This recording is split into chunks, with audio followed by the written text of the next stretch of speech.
Hey, there you are. If you like the content I bring, your help is essential. For the channel to remain active and grow more and more, I need your support. Each new follower is a huge incentive to continue creating exciting stories and videos full of fun and adventures. Also, by subscribing, you help me convert this passion into sustainable work, which allows me to offer you even more surprising content.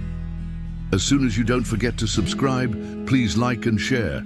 Your participation makes all the difference. Clara has always been the kind of woman who believed in love.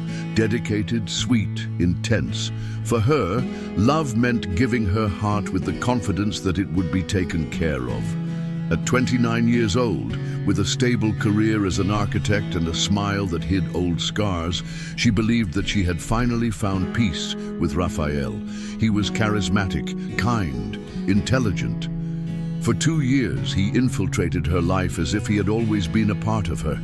She made plans, dreamed of children, with his eyes, and promised herself never to doubt love again.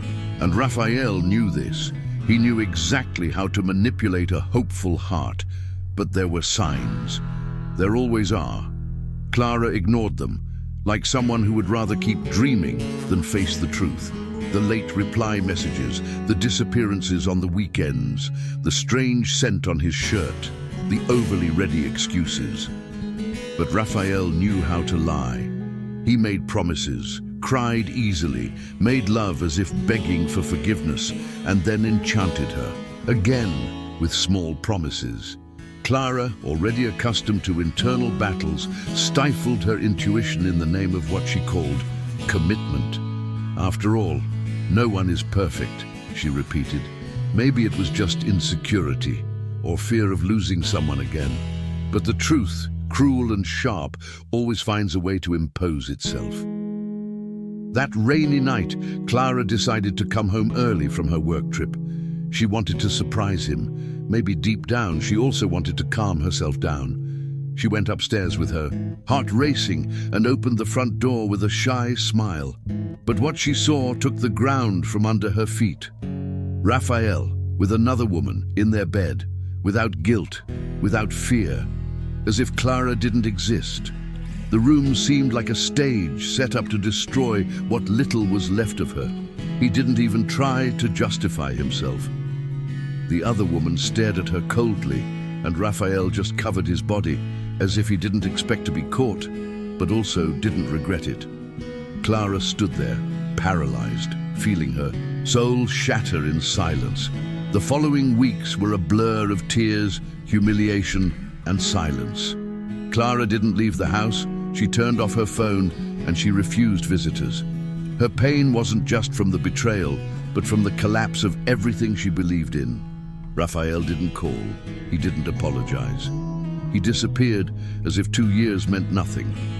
She tried to find logic in the chaos, reliving scenes, searching for signs, and torturing herself with questions that would never have answers. Amidst the emptiness, Clara began to realize that what hurt the most wasn't losing Raphael, but herself.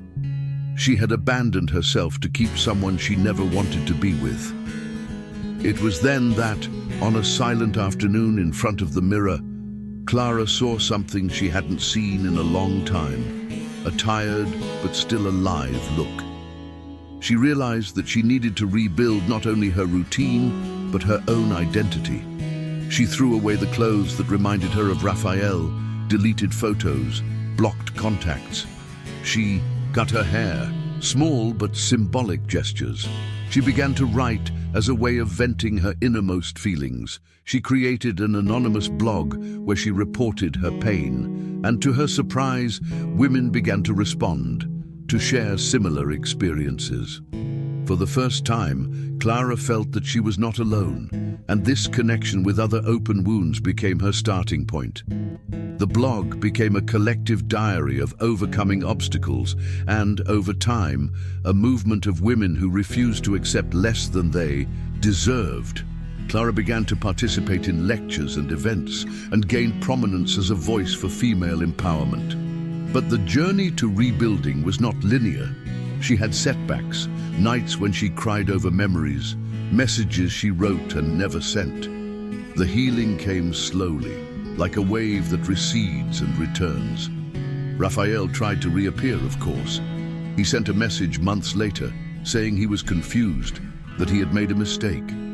Clara read it, took a deep breath, and deleted it. No response. Sometimes winning is just not going back to where they destroyed you. Clara now knew who she was. She no longer sought approval from the eyes of others. Her heart was still sensitive, but now protected. She began to get involved with art, drawing again, and this connected her with the dreamy girl who had always existed inside her. Her work grew. Her blog gained more reach, and Clara began to receive invitations to speak at universities.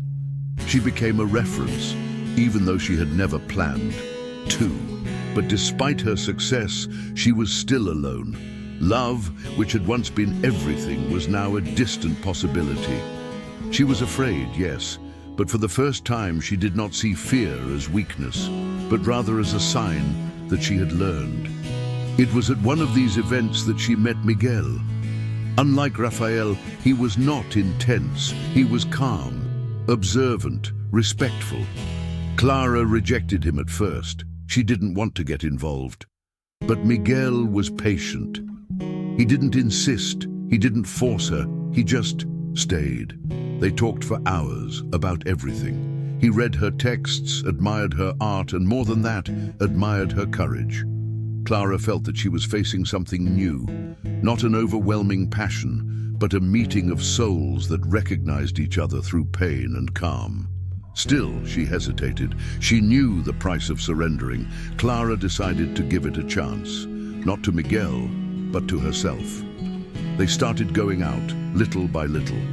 He respected her silences, and she allowed herself to laugh. Again. For the first time in a long time, Clara felt happy without fear. She knew she could get hurt again, but now she was whole, and a whole person doesn't accept halves. Raphael reappeared once more, this time at a public event. He tried to make conversation, but Clara just smiled and kept walking. This wasn't about him anymore, it never was. It was about her. And now, finally, she knew it. Clara's journey became a book. When Everything Fell Apart, I Rebuilt Myself. A simple title, but it said it all. Her words crossed borders and were translated into other languages. What began as a solitary pain was now a voice for thousands. Clara received letters, testimonials, and thanks. And yet, she kept her feet on the ground. She knew that pain, even when overcome, leaves marks. But today she displayed them with pride. They were scars, not open wounds. Miguel stood by her side, not intruding, not suffocating. And that was all Clara needed. A companion, not a savior. Someone who saw her for who she was, not who he wanted her to be. They traveled together, painted together, wrote together, and most importantly, they laughed together. Life was no longer about avoiding pain, but about living through it. Clara had learned that loving herself was the beginning of any true love. Clara never forgot what she went through, but she stopped carrying the pain as her identity. Today, she is a reference of strength, but not because she was betrayed, but because she got up. Raphael moved on, with his life, probably trying to fill the void with new adventures. But Clara, she filled hers with purpose. And purpose, unlike unresolved love, does not betray. Her story became a film, a lecture, a documentary. But above all, it became a cure for her and for so many others. At an event where she was honored, Clara took the stage in tears. She looked at the packed auditorium and said, "One day, I was left on the ground by someone I loved. Today, I stand firm on that ground because I rebuilt myself with the stones that were thrown at me." The audience gave her a standing ovation, and in that moment, she was no longer the betrayed woman. She was the woman who won. The cycle was complete, and she finally felt at peace. On the last page of her second book, Clara wrote, "Love was never the villain, illusion was. And me, I became my own heroine." She now led social projects, helped women who were victims of emotional abuse and, more than ever, found beauty in simplicity. The woman who once cried in silence today taught others to cry out for themselves. Clara had been reborn, not like before, better, stronger. And while the world went on, Clara watched the sunset on a random balcony, holding Miguel's hand. There were no vows, promises, or certainties, just presence. Clara smiled, not because everything went well, but because she went well. The love that had once destroyed her was now just a distant memory. And the woman who had once been left behind was now impossible to forget.